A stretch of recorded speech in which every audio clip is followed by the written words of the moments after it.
everybody. How are you? Let me move my microphone in front. Oh my goodness, it's good to see you guys. Glad you are here. Why do I have a light sticking in there? Let me check something. There we go. Whew. Ah, well, I hope everybody's having a good day. It is gorgeous sunshine out here. It's been cruising along. I've had a cruising along kind of day. I just finished another one of my studio shed videos. I just finished editing it and put it through the eCam. I edit it in iMovie because I'm not real fan. I don't do fancy video edits. iMovie is really simple. It's taken me a long time to figure it out, but it is simple. I just had a big kind of mental block on it.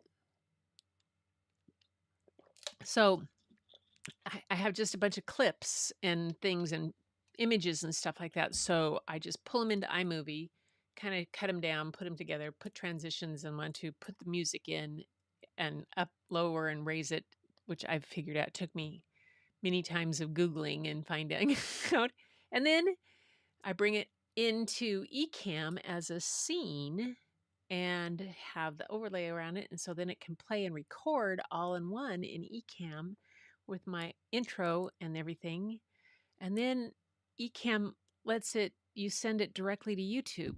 So I sent it directly to YouTube just now, and it is unlisted currently. I hope to God it's still unlisted. Let me know. Oh dear. Please tell me you're unlisted. Please tell me you're unlisted. Yes, it's unlisted. Whew, that was close.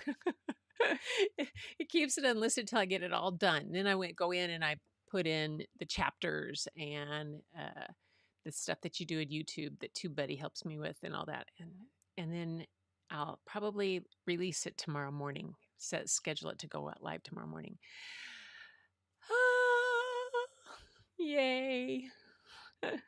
It's so fun. It's fun. This one is the shopping and this at the second use, and so it's a little different. It's not the building one.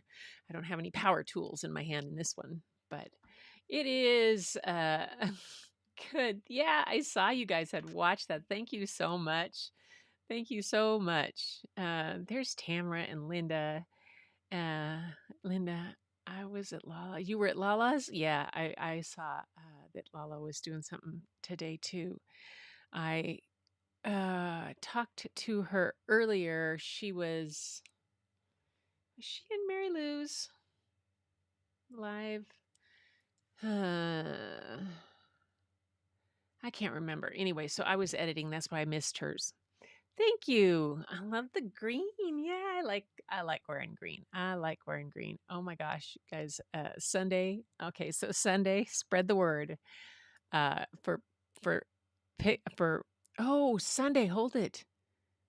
Oh my gosh. I'm going to be at Suzanne's at the studio tour.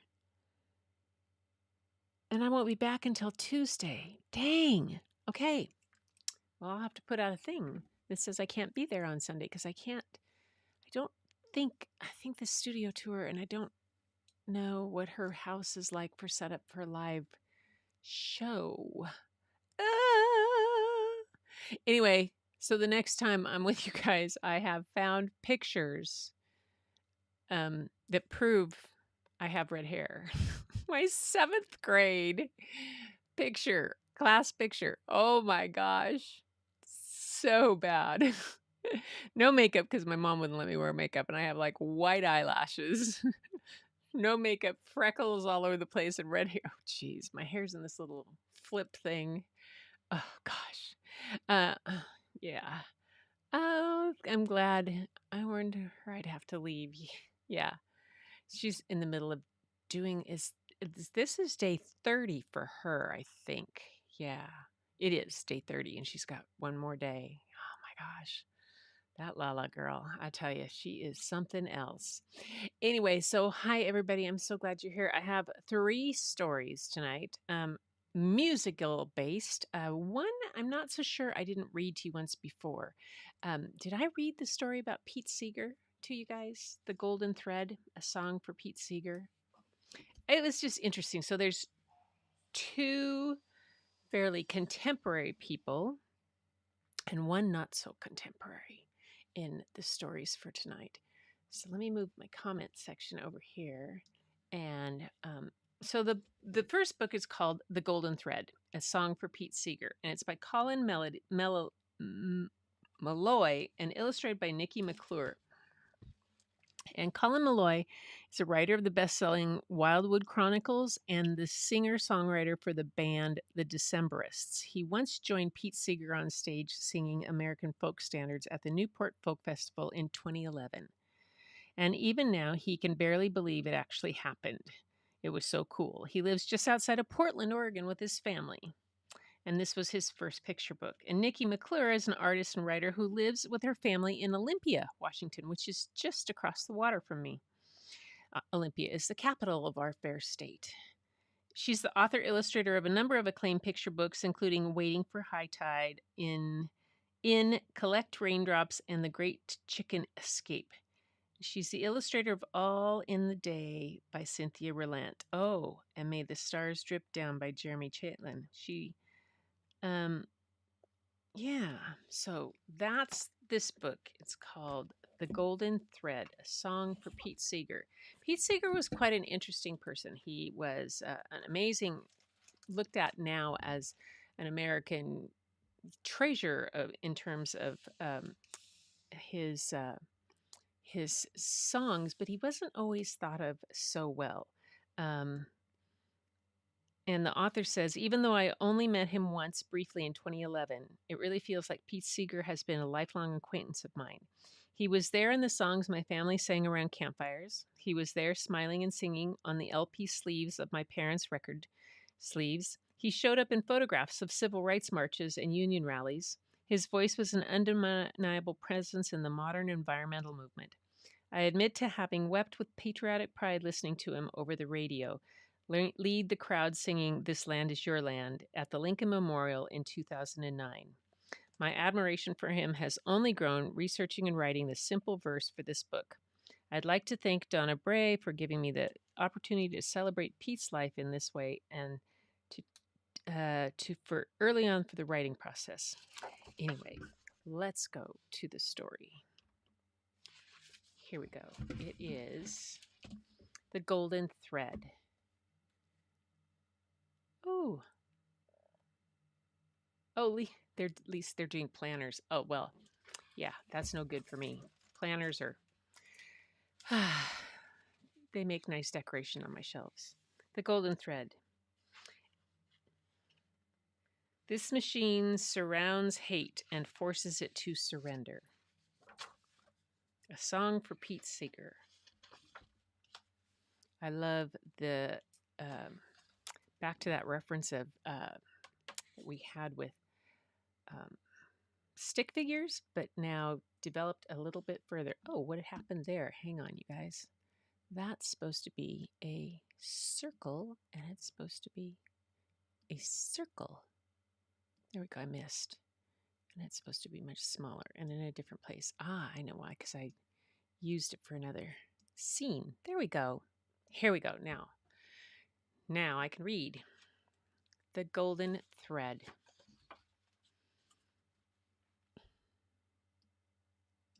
I heard there was a golden thread, a shining magic thing that bounded up our little world. I heard Pete Seeger sing. This land is your land. This land is my land. Pete, Pete. What rhymes with Pete? A miner's cleat, a fishing fleet, the sound of many marching feet. To hear Pete Seeger sing. Was it a song that I heard sung along cobbled alley, or from a merry sailing sloop that plied the Hudson River Valley? We shall not be moved. You can't scare me, I'm sticking to. Hammer bringer, river singer, sailor, soldier, lean bell ringer, a fighter in peace, musician in war. He followed that string till he couldn't no more. But before we get this string a singin', all strings must have their first beginning. Pete was raised by musical hands, the third born member of a family band, playing 12 night stands, all hands, all hands. Bring Bach to backwaters, packing sons and daughters in a Model T Ford, with the boys on the boards and a bucket to wash all the diapers. Go tell Aunt Rhody the great old gray goose is gone. And our Pete grew. He grew and grew. 10 stories high, it might seem to you. Let's give him a banjo slung over his shoulder. Let's give him a song. Let's make him a soldier. In World War II, what's a pacifist to do?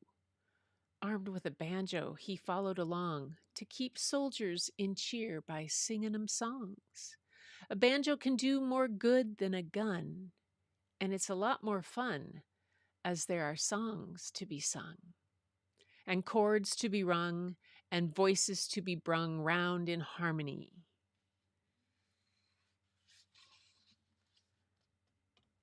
Oh, Pete, Pete, when next we meet, we find you on a brimming street, the crowds there marching mountain size, and you're teaching folks to organize, unionize, preaching workers' rights to picket lines at factories, farms, in copper mines. And speaking of union,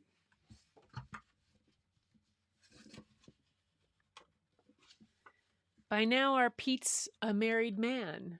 That thread twines round the two right hands of Pete and Tashialine Ota. This love song couldn't reach its coda till years had flown and children grown, whom Toshi often raised alone, while Pete rambled far from home. And what to do with golden thread but keep spinning it, hymning it till it's worldwide spread. That's what Pete did. He took a song called I'll Be All Right that he heard sung for the labor fight, and he changed it round for a new crowd to hum. We proudly pronounced, "We shall overcome." This beautiful song, with Pete's humble improvement, became a great anthem for the civil rights movement. But like every god needs its own believers, don't every thread need its own weavers? A bold ensemble to sing and praise, Ronnie Fred and the great Lee Hayes, a friend from Pete's old picketing days. They sang out songs both wild and serene. They gave the world its "Good Night, Irene," which topped the charts for 25 weeks, a worldwide smash, a #1 peak.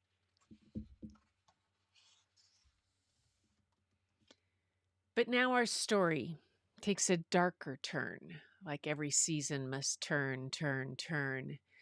For at this time a cold war burned, and it seemed that our country had quite lost its way, when fear and oppression began to hold sway. Folks were suspected for things they believed, for the thoughts that they carried, for the threads that they weaved. See, Pete sang for anyone by day or by night, be they capitalist, communist, on left or on right. The fascists came with chains and war to prison us in hate, and many a good man fought. Our Pete found himself quite caught up in this mess, for not caring a tick about what folks he addressed, or for whom he had sung. And when's all said and done, Pete was then sent to the senator's court, and thereupon angrily asked to report about all the doings and political leanings, and did any of his songs have nefarious meanings. All this just to settle political scores. But Pete, he just said, "It's no business of yours," which it wasn't, still isn't. It's our right to free speech without fear of reprisal upon beyond governmental reach. Pete was a patriot, was right to resist, but for all of his troubles, he was put on a blacklist. And they blackened his name and they dampened his flame and they insisted that everyone look on in shame. But did this stop our hero Pete Seeger? No. He kept playing music, he kept playing songs, he traveled the world with his family along, with his banjo in tow, playing show after show. Pete followed that thread and its long golden glow. But despite these adventures and the place they took him back in the US, they still wouldn't book him. On TV or concerts or radio shows, Pete just had to make it all work on his own. His voice kept on ringing in song as long as folks sang right along. And after a time, those voices got louder, stronger, and bolder, poetic and vital, with Dylan and Baez, Ox and Odetta, and Pete at the forefront. It was a revival. A festival forged on the shores of New England in Newport, Rhode Island. Those folks found a home, and Pete was a plowman on spade and on furrow, and music's round seedlings found his fertile loam. That thread, his own homespun bed. This thread was a lifeline, a tuneful gift giver, a thing that entwines us, a deep, winding river. I had a golden thread and needle so fine, I'd weave a magic strand of rainbow design. A river that bound the house that he made on the hills of the highlands in a wide wooded glade. Hands hewn and rough hewn, timbered and tall, he built with his hands all these high wooded walls. And up in his homestead, Pete whiled away times, out chopping old wood and paring up rhymes. But that river, the Hudson, all mired in its glop, who knows what would happen if you drank a drop? A swimmer should think twice to take just one lap in. Well, Pete, good old Pete, could not let that happen.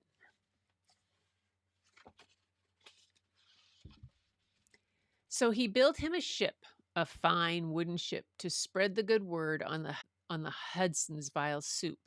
The Clearwater sailed from New York to Beacon, Albany, Annandale, land of Mohicans. Like voices harmonious and joined in a song, folks helped make that river flow cleanly and strong.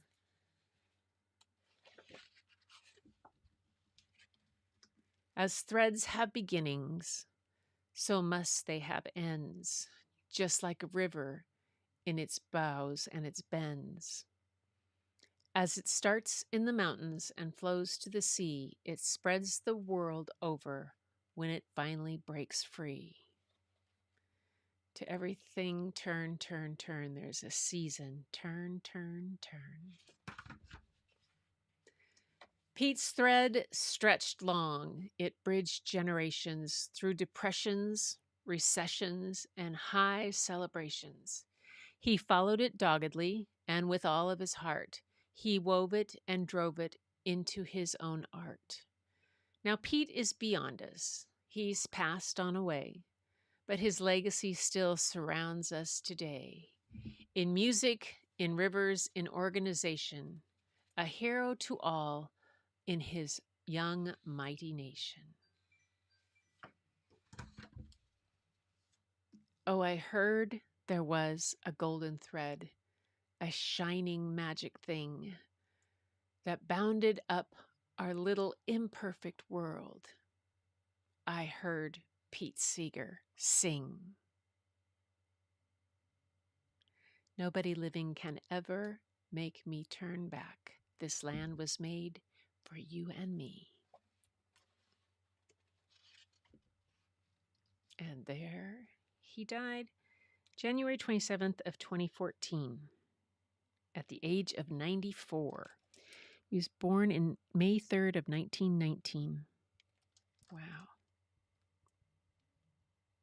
Pete Seeger was an American activist, performer, guitar player, banjo player, singer, songwriter, sailor, woodchopper, environmentalist, carpenter, and boat builder.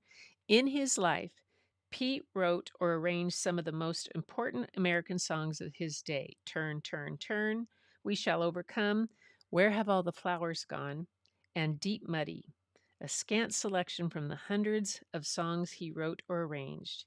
He is remembered as a great patriot, a seminal leader and singer of songs, and a fighter for the oppressed and marginalized people of the world.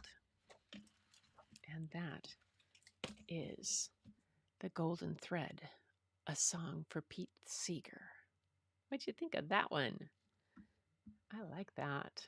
I don't know if I had read that to you guys. Hi, Lupe. Ah, nice to have you here. Yeah, the color scheme on that golden thread and the black and the almost like lino cut type aspect to it. It's really pretty.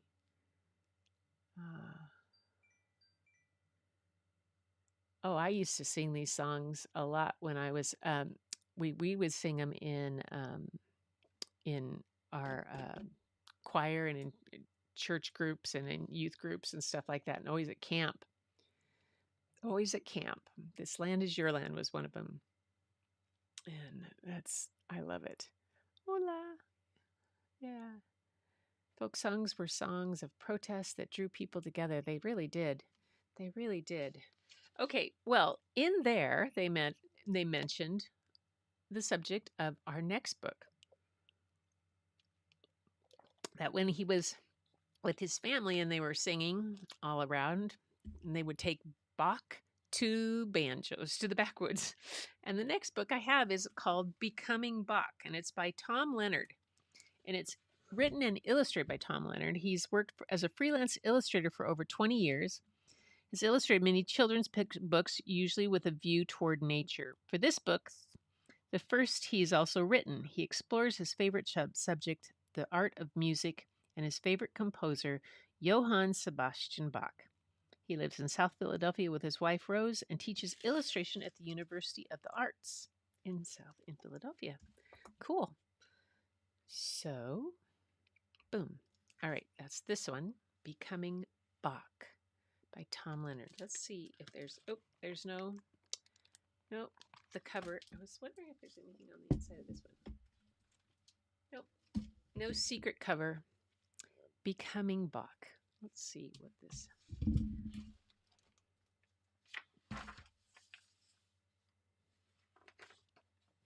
Oh, I left the door open because it's so nice, and that's why you've got this light.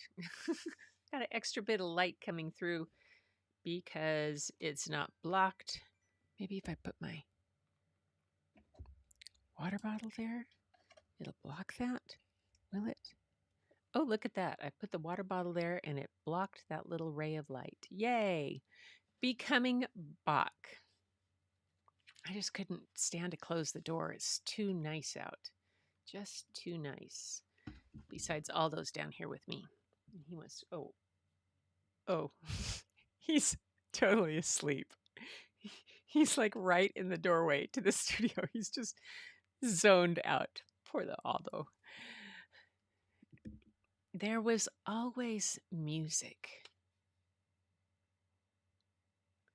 Johann Ambrosius Bach. Music was always being played. When it wasn't being played, I heard it in my head.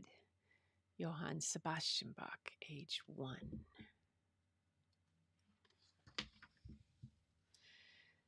My family has been musicians for over 200 years. In our part of Germany, musicians were called Bachs. Johann Jacob Bach, Viet Bach, Johann Christoph Bach, Maria Elisabeth Lammerhurt, Heinrich Bach, Christoph Bach, Johann Samuel Bach, Johann Gunther Bach, Johann Ambrosius Bach, Johann Michael Bach, Johann Sebastian Bach, age 3. I always wanted to be a Bach.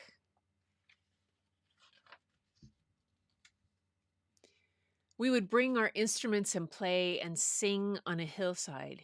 Even our picnics had music. I love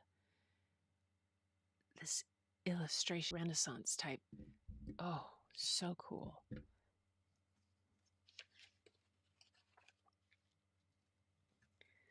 I learned to play the harpsichord, the violin, the trumpet, the flute, and the piano and the organ.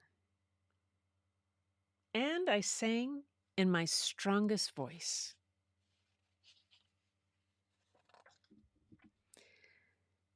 After mother and father went to heaven, I needed to say things, but words weren't enough.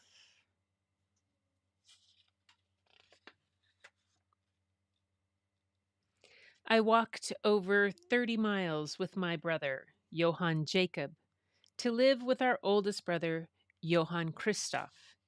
He taught me music. Ordruf, 1694.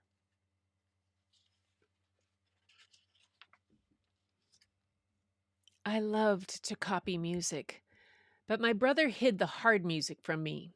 I found it when he was sleeping at night and copied it. All of it.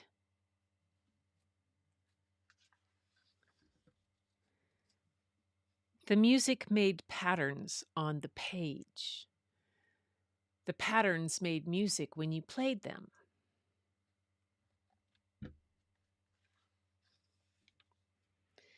Patterns like the designs on my mother's dress. Patterns like the ripples on the surface of the river.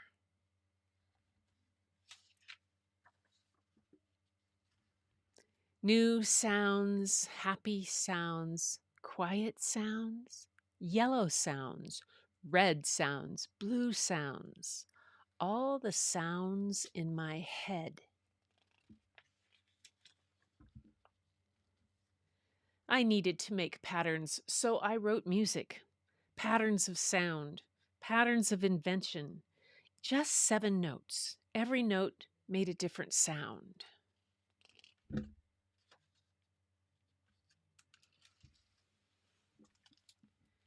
Just 7 notes. 2 notes together made a different sound. 3 notes together made an even more different sound. What sounds could I make with 7 notes?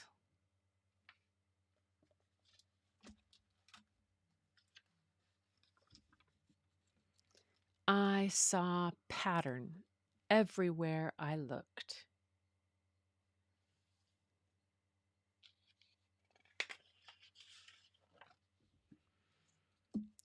When I got my first job as a church organist, I sat down at the organ. I looked at the massive pipes that seemed to rise up to heaven above, the manuals on the keyboards all lined up in black and white, the pedals on the pedal board beneath my feet. I looked at the stops in rows like notes on a page. I pulled out all the stops.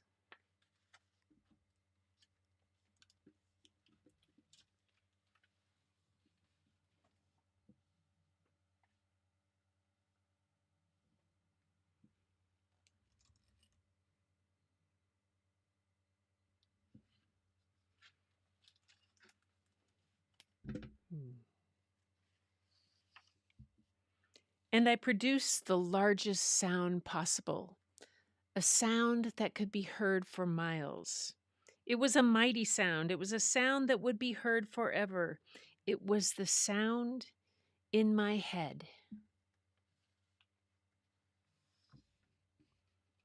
And it was then that I knew I had become a Bach. Johann Sebastian Bach. Johann Sebastian Bach, 1685 to 1750.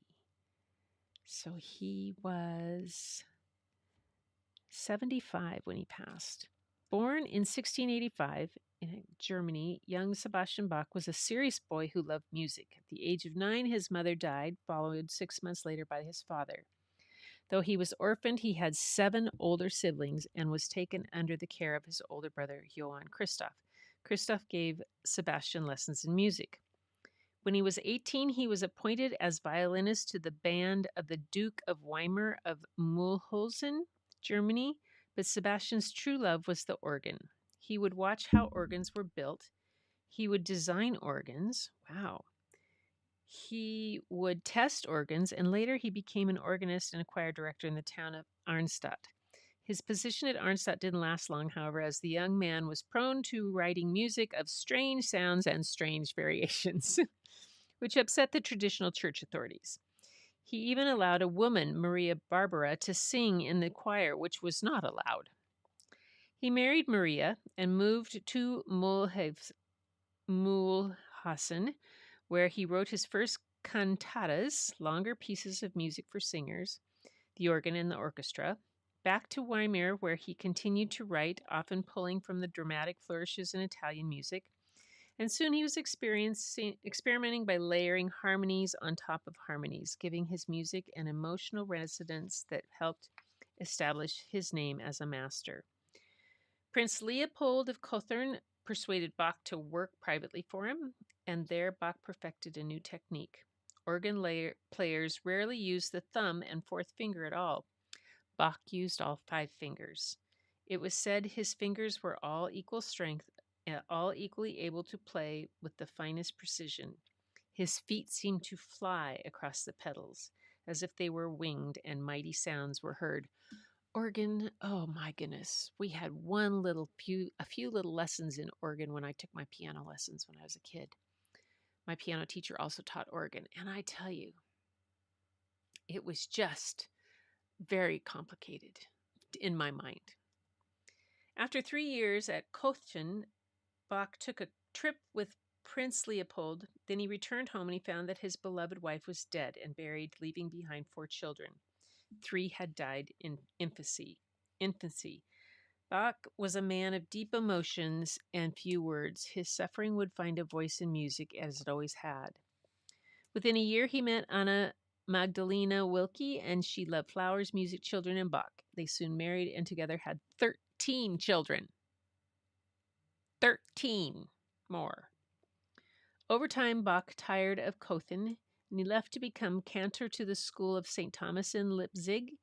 He would stay there until the end of his life. He now turned his attentions to church music, and writing continued to blossom. He wrote songs for religious ceremonies, led the church choir, and played the organ, but Bach wasn't satisfied. He was overworked and underpaid, but his dedication never faltered.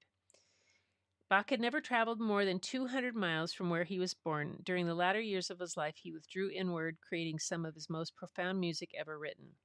His energy was used for the highest expressions of music imagination in the Mass in B minor, the Canon Version, and the Goldberg Variations, musical offering, and his last great work that summarized all the methods he had preferred, the art of fugue.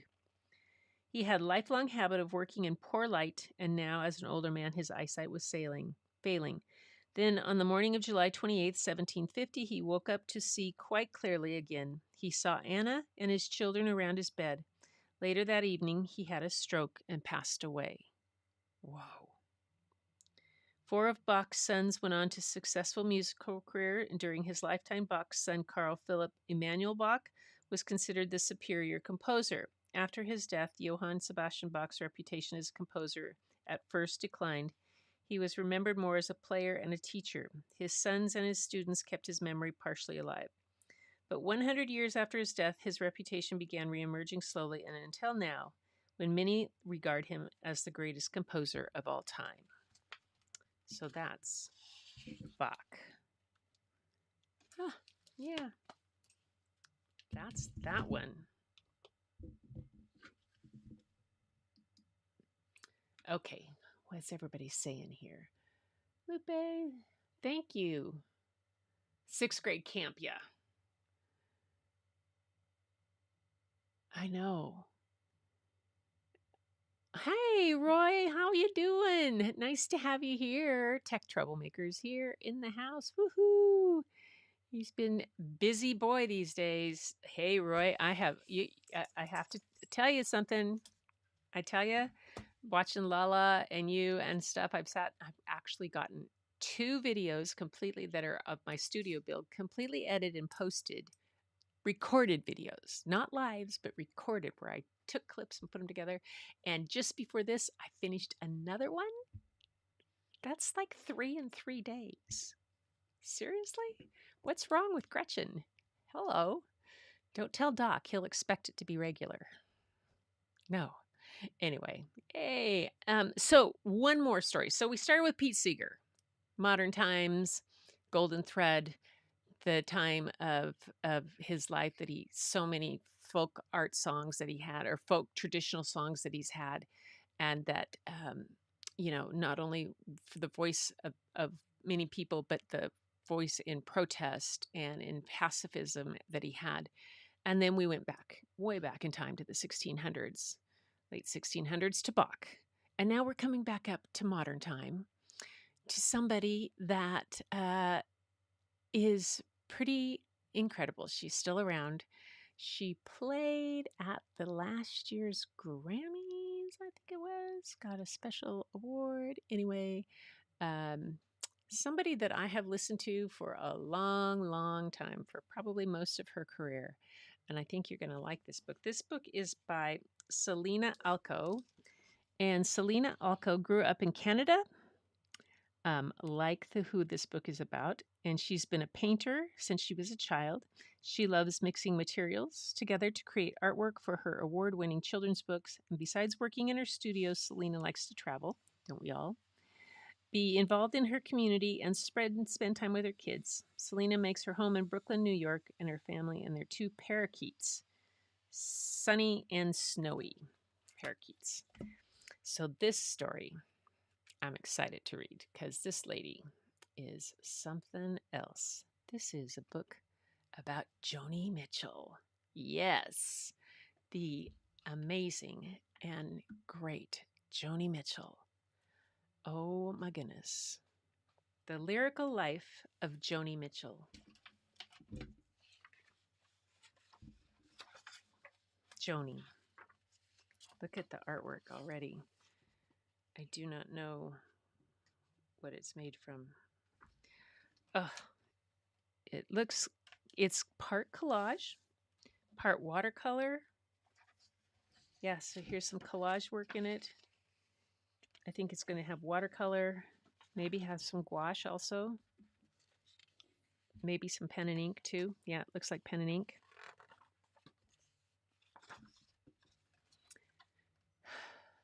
Joni Mitchell, painted with words. Sitting at her piano or strumming the guitar, she turned the words into songs. The songs were like brushstrokes on a canvas, saying things that were not only happy or sad, but true. But before the songs, there was a restless girl named Roberta Joan Anderson, who danced in wide open spaces to the songs of seagulls and the shimmer of her own star. Young Joni drew pictures of animals, forest fires, and wildflowers. Her mother, Myrtle, took her out to the fields and taught her bird calls. There was a lone train, the quiet nature, in a small town in Canada. But sometimes Joni felt at odds in the Anderson house, like an upside down bird on a wire. It's not that her parents didn't love her, but they were cautious and fixed in their ways. It seemed to Joni that Myrtle was always cleaning, But one time she told her daughter, "I'll allow you to paint on the wall of your room."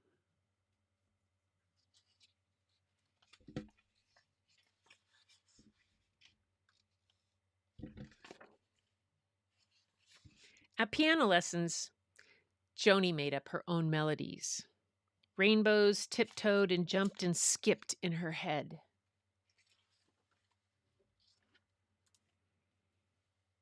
But when Joni was 10 years old, something terrible happened. She caught a contagious disease called polio and was taken away to a faraway hospital with strict rules.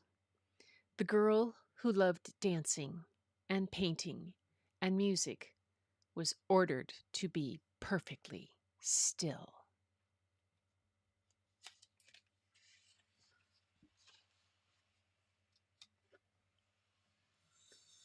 Six weeks passed with only one visit from Joni's mother. It was on Christmas that Myrtle brought a small tree to the hospital to cheer her daughter up. Later that same night, the sounds of carols echoed through the empty halls, reminding Joni of home. Oh, how she wished she could kick and scream. Instead, she shouted the words out loud, her dusky throated voice cackling, wanting to be heard. "I will make something of myself," she promised the Christmas tree. And she did. It began in junior high. The Andersons moved to Saskatoon, where a teacher named Mr. Kratzman admired Joni's paintings. He encouraged her to look deep inside herself. He said, "If you can paint with a brush, you can paint with words." Paintings turned to poems on the page.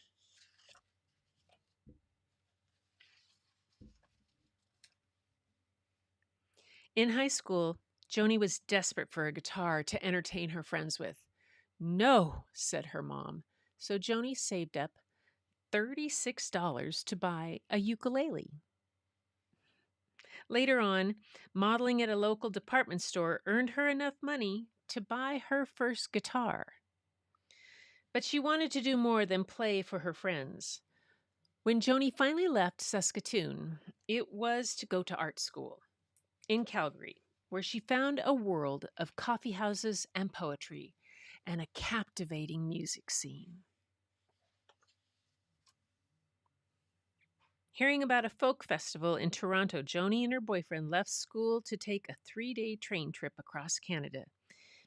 In the rhythm of the train's wheels, she heard a lonely, bluesy sound and wrote her first song. Months passed, and even though her boyfriend left for California, Joni stayed in Toronto, writing music every day. In cafes around town, she sang songs written by other people. When Joni met an American folk singer named Chuck Mitchell, she thought she had found a partner. He was older and full of fancy words and promises. Joni packed a guitar case of dreams, moved to Detroit, and changed her name to Joni Mitchell. Everyone loved Joni's voice, but Joni didn't love being married. There was a thunderstorm of feelings, anger and tears, and performing her own songs for the very first time. Through it all, Joni kept writing her feelings down, and the stanzas turned to songs.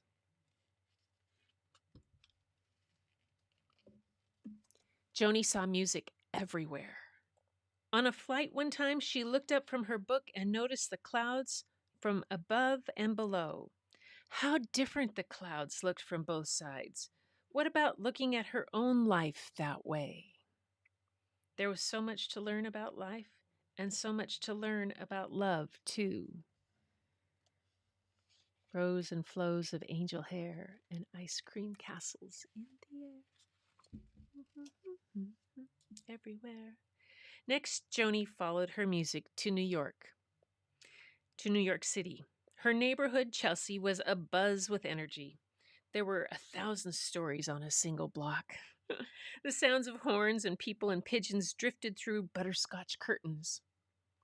Joni wrote her feelings of joy and wonder into a song called Chelsea Morning. Woke up, it was a Chelsea morning, and the first thing that I heard was a song outside my window, and the traffic wrote the words. Who knows the tune to that? Downtown in Greenwich Village, Joni's music heroes sang folk songs like the ones she was writing. Spoken word stories sung out loud. When it was Joni's turn to sing, they couldn't believe their ears. Her songs were strong and honest and truly astonishing. Peace and love and freedom were in the California air. Joni moved into a groovy house with music and singing in far out new harmonies. She was writing song after song about everything around her. Graham Nash, Mama Cass, Dulcimer, Mama Cass.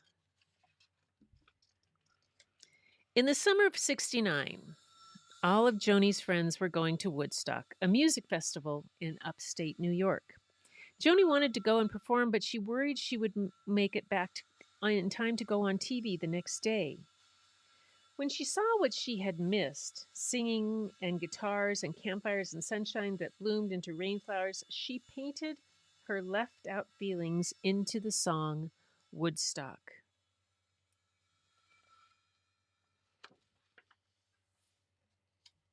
When Joni performed Woodstock, it brought back the intensity of missing the experience.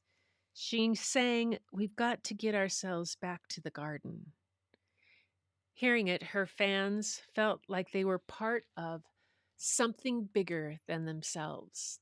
They felt like she was right there sitting next to them, singing songs about sadness and beauty and hope. Hearing all these natural feelings sung out loud helped people feel understood. But outside of the garden, Joni saw humans destroying nature with buildings and cars. She was so upset that she painted her feelings into a snappy song called Big Yellow Taxi. They paved paradise and put up a parking lot. Then her friend, Neil Young, wrote a song about wanting to stay young forever. She answered playfully with a tune of her own called The Circle Game. Joni was now a very famous singer. She traveled to Europe and camped out on an island in Greece. She fell in and out of love and she cried all the time. She dreamed she was a plastic bag that people could see right through her. She took her feelings of love and anger and jealousy and painted a string of songs into an album called Blue. By the time Joni was 35, she moved away from folk music, experimenting with new sounds, rock and pop, and then jazz. She met a great musician named Charles Mingus, who shared her spirit of honesty. Joni put her voice and her words into his music and made an album called Mingus. There were dozens of different guitar tunings, a synthesizer, and electric new vibes. Maybe her fans didn't like it as much as her earlier music, but Joni didn't care. "I sing my sorrow and I paint my joy," Joni once said. Her songs show us the way by telling us her truth.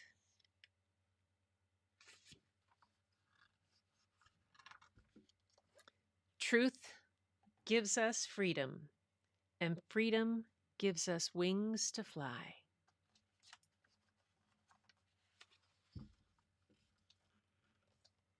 The author's note. I was 9 years old when I first listened to Joni Mitchell's songs, a sleepaway camp on an island in British Columbia, Canada.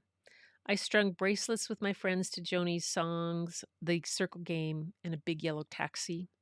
During the school year, whenever I heard these songs, camp memories would rush back, making me feel warm and happy, reassuring me that I'd be back at camp again when the next season came around. In this book, I attempt to capture some of the many creative influences throughout Joni's life. As a little girl in Canada, she relished the quiet beauty of nature. She drew and painted, she kept scrapbooks of wildflowers. And later, as a young woman, she was thrilled by the vibrant sounds on the streets of Chelsea, New York. I heard a song outside my window, and the traffic wrote the words. Her many love relationships with Graham Nash, Leonard Cohen, James Taylor, David Crosby, Sam Shepard, and others were formative to her songwriting, too. She began with drawing and painting as her driving passions, and then she applied her intuitive artistic principles to her songwriting. Just as some artists exaggerate colors to convey emotion, Joni has done the same with her brutally honest, vividly poetic lyrics. While she is a successful musician, she remains a visual artist, creating the artwork on many of her album covers, including Ladies of the Canyon, Song to a Seagull, Clouds, Both Side Now, and Turbulent Indigo. In creating Joni's story for this picture book, I felt as if I was on a personal journey of self discovery, remembering my earliest creative and artistic influences, a captive of my own carousel of time. When I was midway through these paintings, my own kids began going to the same camp where I first heard Joni Mitchell. And when I saw pictures of them there, it brought me right back to the island in British Columbia where my happiest memories live. Selena Alco. Ugh, there's Shine was her Song to a Seagull, Clouds. What was some of her songs? Oh, my goodness. I like that one. There we go. Yay. I hope you guys liked that one. That was kind of fun. Both sides now. She's eight. Yes, she is 80. She was, it was it at the Grammys or at the, that she sang and came out? It was just fabulous. She sang with Brandi Carlile. That's who she sang with. She sang with Brandi Carlile, and it was incredible. It was absolutely incredible. Yes. Did Counting Crow borrow that line from Joni? Probably. Probably. Paved paradise and put up a parking lot. Hello. Yep. Paved paradise. Oh my gosh, you guys. Well, those are the 3 stories for tonight. And like I said, on Sunday, I will be in Yakima. I'm showing my photography at the studio tour in Yakima for Saturday, Sunday, and Monday. And this, my friend Suzanne, owns her husband Michael is an artist. It's his studio, but it's also a studio gallery. So studio tour there. So she asked me to come and show my stuff. So I'm heading out tomorrow in Vivian, going over Chinook Pass on Labor Day weekend. Hopefully, I-90 will be crazy busy. White Pass has a detour on it from the huge fire, and they're repairing part of the road that was damaged in the fire, and you have to go. They're sending you on the Tieton Loop Road, which literally is a dirt road that goes out around Rimrock Lake and comes back in a really. And I mean, I used to take that road. Maybe they've fixed it up some, but it used to be a Jeep ride that we'd take. It was not a great road. And that's supposed to be the detour around the part that they're doing on White Pass. So I'm going over Chinook, which, takes you right through Mount Rainier National Park and over there. And we'll see how that goes. So I'm going to head out tomorrow, pack up the infrared, the lion, and some of the trees, and some of my other infrared black and whites are coming. And some of the black and whites from Yellowstone when it was really cold. So infrared and minus 22 degrees are my theme. And that's what I'm doing. So I really, I don't think that I'll be able to live stream on Sunday night because I just don't know what Suzanne's setup is, if we have that ability to do that, and how late the studio tour goes. I know the studio tour will probably go until at least 6. And so I will, you know what? I'll do a show when I come back on Tuesday. How's that? We'll do a show on Tuesday and a bonus or whatever and see what we can do. And if I just happen to, I might just go live stream if I can from my phone and show you the studio tour and stuff like that. And, but I won't be able to do stories or story and art for Sunday. That's the way it's going to be, because I'd hate to have to set up all my stuff in somebody else's house. And that's not what she invited me over for. Anyway, let's see. Again, there we go. So, you guys, that was those 3 stories. Both sides. Yes, great story and artwork. Yeah, the artwork in that book with Joni Mitchell and the one on BACH too. That to kind of bring that Renaissance type style of the great masters into the story of the pictured book. That would have been like, if I was still teaching, that would have been something that I would have taken that book and then shown kids how to look at the art in it and how other art at that time of was being made and what it looked like, and then how he modernized it but made it still have that sense to it. Yeah. Thanks you everybody for being here. I will have an awesome time. It will be great fun. I always have a good time with Suzanne and Michael. They're crazy fun people. You know, anybody who spends 6 years on a sailboat sailing halfway around the world, or trying to actually, they started out on the World Arc race, which is a sailing race around the world, and didn't make it all the way. Ended up, all kinds of adventures. And next thing I know, they were gone for 6 years. They had a good time. Quite the adventure. And so, but it's good to have, I mean, she's been back a while now, but she's a fun, adventurous person to hang around with. So I am looking forward to it. And I hope I don't get into too much trouble with her. That's not a guarantee, especially if Katie comes, because it'll be the Katie, Suzanne, and Gretchen. We've been friends since high school. So yeah. It could be adventuresome. So, you know, don't put any alerts on your phone for news of crazy women from Yakima, Washington. Anyway, you guys, thank you so much for being here. I really had a good time with these stories tonight.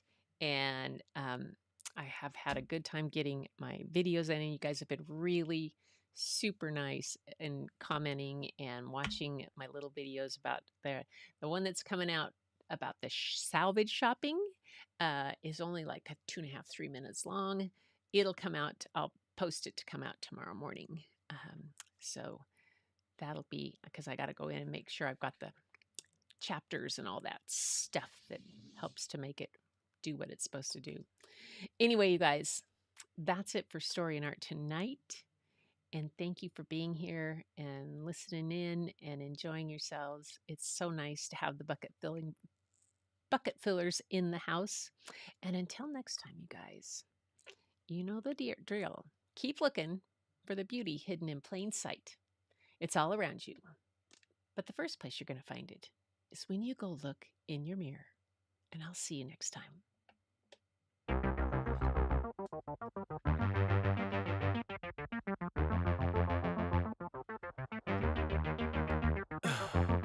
In the heat of the night, we could get lost in all the lights and sounds. Feeling alright, we won't go home, we will just stay here downtown. There's not just stars on the Yes, it has air conditioning. Everybody in Yakima has air conditioning. It's the desert. It's the desert part of Washington State. It'll be nice and toasted. Black cards. I just need you by my side. We could be shameless, famous, running